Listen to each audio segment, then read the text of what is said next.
반갑습니다. 9월 5일 토요일 큐티 가이드를 시작하겠습니다. 안 하려고 했는데 월요일부터 금요일까지만 하려고 했는데 오늘 것도 하게 됐습니다. 어쨌든 그래서 좀 늦었지만 업로드를 하겠습니다. 지금 아직 처음이라 이렇게 저렇게 해보고 있는데 오늘은 영상까지 한번 촬영을 해보고 있습니다. 뭐 잘난 얼굴이 아니라서 얼굴 안 나오지만 어쨌든 영상 촬영까지 해서 이것저것 해보고 있는 중이라는 거 불편하시더라도 좀 이해해 주시기 바랍니다. 오늘은 창세기 40장 1절부터 23절입니다. 창세기 40장 1절부터 23절 일찍 일어나셔서 큐티들을 다 하셨는지 모르겠네요. 늦었지만 가이드를 한번 해보도록 하겠습니다. 요셉이 있는 감옥에 파라오를 모시던 2명의 신하가 들어왔다는 게 오늘 이야기입니다. 왕의 미움을 받아서 들어왔으니까 앞으로 그들의 운명이 어떻게 될지 하루하루 살얼음을 걷는 그런 심정이었을 것입니다. 우리도 뭐 부모님께 잘못해서 눈치를 볼 때 뭐 하나 작은 꼬투리라도 잡혀서 혼이 날까봐 막 불안한 마음을 갖지 않습니까? 아마 굉장히 불안했을 겁니다. 어느 날 안 그래도 불안한데 왕의 신하들이 동시에 꿈을 꾸었습니다. 근데 그날따라 이상하게 그 꿈이 머리에서 맴도는 거예요. 무슨 꿈인지 알 수는 없고 도대체 이게 뭔가 불길하긴 한데 뭔지를 모르겠는 거죠. 요셉이 이 감옥 안에서도 이 신하들을 수종을 드는 이제 그런 종이 되었는데 근심하는 이유를 물어보니까 왕의 신하들이 자신이 꾼 꿈의 이야기를 해주는 겁니다. 첫 번째 사람은 왕의 술을 담당하던 신하였는데 꿈속에서 자기가 가지가 셋이 달린 포도나무에 포도가 열렸길래 술 만드는 사람이니까 그걸 갖다가 즙을 내어서 왕에게 바쳤다, 이런 내용입니다. 요셉이 그 사람에게 꿈을 해석을 해주면서 앞으로 3일 후에 왕의 잔치에서 당신이 원래 하던 술 맡은 일을 다시 하게 될 겁니다. 당신은 자기의 자리로 복직하게 될 겁니다. 그렇게 해석을 해줍니다. 그리고 여기서 나가게 되면 파라오 왕에게 내 이야기를 좀 해주십시오 라는 말도 덧붙입니다. 옆에서 이제 이 대화를 듣고 있다가 다른 신하가 이번에는 내 얘기도 한번 들어봐줘라, 내 꿈도 좀 들어봐줘라 하고 자기 꿈 이야기를 하는데, 왕에게 빵을 바치는 일을 했는데 왕에게 빵을 새 바구니에 담아서 바치려고 가져가는데 새들이 와서 그 빵을 먹었다, 뭐 이런 이야기였습니다. 요셉이 그 꿈도 해석을 해줬는데요. 그 꿈은 앞으로 3일 후에 파라오가 당신의 머리를 베서 시체를 장대에 매달 것이고 새들이 그 시체를 쪼아 먹을 것입니다 라고 아주 더럽게 재수없는 이야기를 해줍니다. 이 꿈을 해석해주면서 요셉은 먼저 꿈의 뜻을 풀어줄 분은 하나님밖에 없습니다 라고 이렇게 말을 하면서 꿈을 해석해 주었습니다. 요셉이 말한 3일이 지났고 성경에 보니까 2신하는 다시 감옥 밖으로 불려나가게 됐는데, 요셉이 해석해준 대로 술 맡은 신하는 다시 자기 자리로 복직되었고 빵 맡았던 신하는 처형을 당했다, 이렇게 이야기합니다. 요셉의 해석이 그대로 맞아 떨어진 것이죠. 요셉이 감옥 속에서 이 소식을 듣고 많은 기대를 했겠죠. 야, 내가 얘기했으니까 술 맡은 사람이 이제 날 기억해 주겠지. 그런데 오늘 본문의 마지막 절을 보면 정말 고구마 100만 개 먹는 것 같이 답답한 소리를 합니다. 23절에 보면 그러나 포도주를 바치던 신하는 요셉을 기억하지 못했습니다. 그는 요셉을 잊고 말았습니다. 이렇게 말합니다. 이해가 안 됐어요. 어떻게 술 맡은 신하가 요셉을 잊을 수 있는가, 이해가 되지 않았습니다. 예를 들어서 제가 어젯밤에 이상한 꿈을 꾸고 꿈 답답한데 이거 뭐지 막 그러고 있는데 담임 목사님께서 지나가시면서 박 목사 무슨 일인가, 제가 꿈을 꿨는데요, 이러이러한 꿈을 꿨습니다. 제 꿈 이야기를 들으시고는 박 목사님께서 꿈을 해석하는 분은 하나님밖에 없어 그러시면서, 박 목사가 꾼 꿈은 내일 아침에 일어나서 교회에 나올 때 집 앞에 나가면 현관 앞에 10,000원짜리가 떨어져 있을 거야. 그러면 그 10,000원을 주워가지고 가장 가까운 로또 복권 상점에 가서 로또를 2장 사가지고 꿈에서 봤던 버스와 택시 번호를 조합해서 번호대로 숫자를 적어내면 1등을 한다는 꿈이네. 예, 상상만으로 좋죠. 그렇게 했다고 쳐봅시다. 그렇게 해봅시다. 근데 실제로 그렇게 했더니 그런 똑같은 일이 일어났다. 그럼 제가 담임 목사님 어떻게 대하겠습니까? 절대로 잊지 못하죠. 어떻게 아셨냐고, 누가 알려줬냐고, 혹시 또 뭐 보이는 거 없으세요? 하면서 목사님 귀찮게 쫓아다녔을 겁니다. 근데 지금 죽냐 사냐 뭐 어떻게 될지를 모르는 이런 감옥 속에서 알 수 없는 꿈을 꾸고 고민하던 중에 불안한 마음을 한 번에 싹 정리해주는 해몽을 들었어요. 그리고 그 모든 일이 그대로 완전히 똑같이 이루어졌는데 어떻게 술 맡은 신하가 요셉의 존재를 까맣게 잊어버릴 수가 있습니까? 물론 감옥에서 나갔으니까 동료들 친구들이 와서 막 아유 그동안 고생했지 막 그러면서 두부도 먹고 또 3일 후에 왕의 잔치니까 빨리 가서 일도 해야 되고 뭐 그러다 보면 뭐 일주일 혹은 뭐 열흘 한 달 잠시 말할 타이밍을 놓칠 수는 있습니다. 또 왕한테 이제 가서 요셉 얘기를 잘 해줘야 되는데 이 신기한 친구가 있다는 걸 얘기를 해줘야 되는데 어쨌든 뭐 왕한테 밉보여가지고 감옥에 갔다 온 사람이니까 왕에게 다시 이런 이 얘기를 할 기회를 보느라고 눈치를 보고 있었다. 뭐 이러면 이해가 돼요. 이해 되는데 아니 어떻게 다음 장에 보면 2년 동안이나 이 요셉의 존재를 까맣게 잊어버리게 됩니다. 아니 어떻게 잊어버리냐고요. 말이 안 되잖아요. 말이 안 돼. 그러니까 여기에는 하나님의 특별한 계획이 있었다고밖에 볼 수가 없는 거예요. 상식적으로 있을 수가 없는 상황인데 물론 요셉이 당한 처지가 다 있을 수 없는 일이지만 여기에는 하나님의 놀라운 계획이 숨어있다 이 말이죠. 하나님의 특별하고 놀라운 계획이 뭐냐? 하나님은 요셉을 단련하는 계획을 이 가운데 세우셨어요. 하나님께서는 큰 고난과 오랜 기다림을 통해서 요셉의 믿음을 단련하고 계신다는 것이 분명합니다. 전 어렸을 때 요셉의 이야기를 들으면서 요셉 참 대단한 사람이다. 요셉의 신앙은 처음부터 완성형이라고 생각했습니다. 야, 어린 나이에 어떻게 저런 선택을 할까? 어떻게 저런 믿음의 말을 할까? 어떻게 저런 일을 겪으면서도 낙심하지 않을까? 처음부터 요셉은 다른 사람이었을 것이다 라고 생각했고 그렇게 처음부터 남다른 믿음을 가졌을 거라는 그 생각 때문에 요셉 같은 사람 앞에서는 주눅 드는 거죠. 근데 다시 자라고 제가 성장해 가면서 만나는 요셉이라는 사람은 처음부터 완성된 남다른 믿음을 가진 사람이 아니라 끊임없는 믿음을 자라게 하시는 하나님의 도움이 있었다는 것을 발견하게 됩니다. 지난 시간에 살펴본 대로 요셉은 거듭되는 고난 속에서 현재에 함께 하시는 하나님을 만났습니다.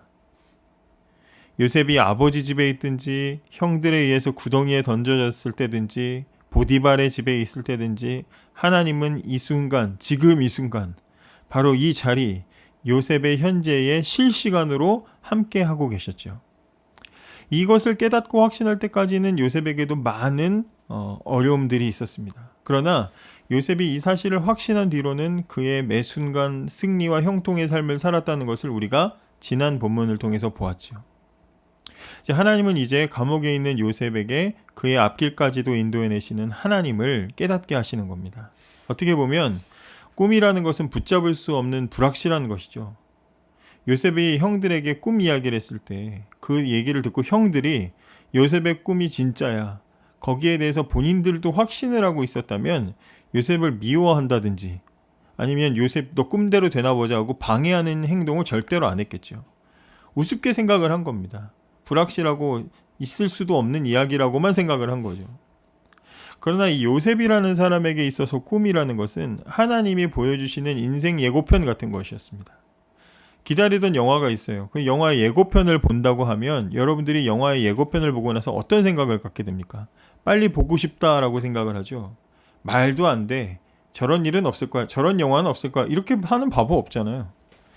요셉에게 꿈이라는 것이 그런 것이었습니다. 하나님이 열어주시는 미래, 하나님이 열어주시고 이끌어 가실 비전을 꿈을 통해서 보는 거죠. 요셉에게 꿈은 그런 개념이었다 이 말이에요. 그렇지만 그런 요셉이 처음부터 하나님에 대해서 이렇게 확신을 하고 하나님에 대해서 완전히 깨달았다기보다는 서서히 삶의 경험을 통해서 확신해 나갔을 것이라고 그렇게 봅니다. 요셉이 꿈을 기대했다고 해서 아버지와 형들이 자기에게 절하는 어릴 적 꾸던 꿈이 언제 이루어지는지 자기가 언제 높아지는지를 막 노심초사 전전긍긍하며 보디발 라인에 서야 되나 술 맡은 신하의 라인을 잡아야 되나 머리를 굴리고 그랬다는 말이 아니에요. 만약에 요셉이 어릴 적부터 그 절하는 그 꿈이 언제 이루어지나, 오늘인가 내일인가 이것만 생각하고 살았다면 아마 지금 화병 나서 죽었을 겁니다. 그런데 요셉이 배운 것은 하나님이 자기 꿈을 이루어준다, 내 꿈을 이루는 하나님이라고 생각하는 게 아니에요. 요셉이 믿고 확신하는 것은 하나님이 내 미래를 책임져 주신다는 거지, 내 그 꿈, 내가 아는 그 꿈을 언제 이루어주냐 그 생각을 하고 사는 게 아니다 이 말이에요.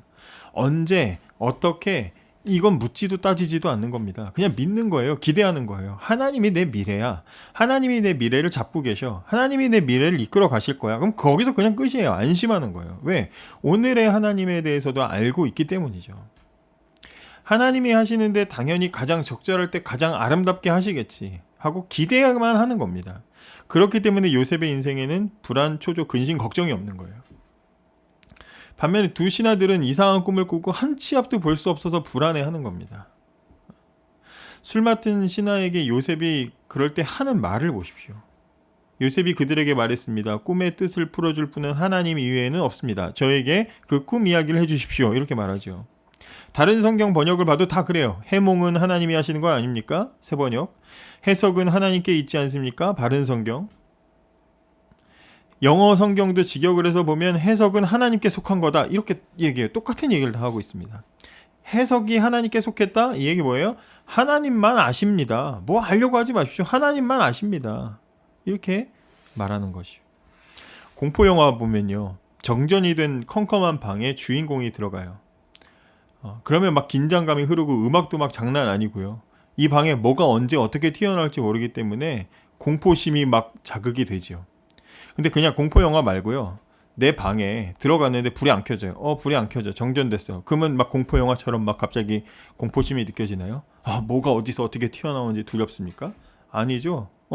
정전이네 하고는 맨날 책상 맨 아래 서랍, 보통 거기 손전등 있잖아요. 손전등 꺼내서 켜는 거예요.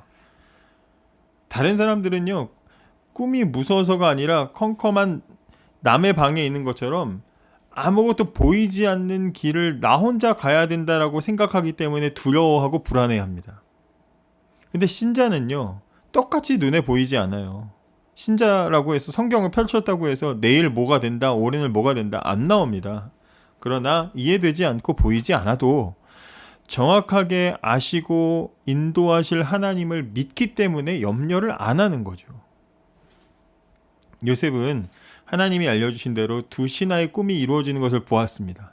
그러면서 더 내 앞길을 인도할 분이 하나님이구나 라고 확신하게 되었을 것입니다.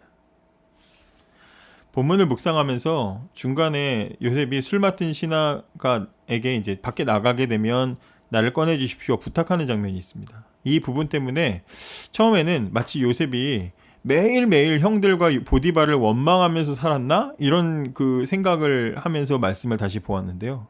그렇지 않았다고 저는 확신합니다. 첫째로 요셉은 누구보다 성실하게 감옥 생활했습니다. 만약에 나가야 되는데 난 지금 억울하게 들어와 있다는 생각 때문에 맨날 힘들어했다면 울고불고 멘탈이 무너졌을 거예요. 감옥에서 겨우 살아도 겨우 버티지 인정받을 정도로 성실하게 있을 수가 없어요. 둘째로 요셉이 술 맡은 신하에게 도움을 요청할 때도 만약에 늘 나는 억울하고 나는 빨리 여기서 정의를 이루어야 돼 이런 생각 가지고 있었다면 신하에게 속사정을 다 얘기하고 사실은요 원래는요 우리 형이요 보디발이요 뭐 어쩌고 저쩌고 했을 텐데 신하에게 도움 요청할 때 구구절절 속사정을 이야기하지 않습니다.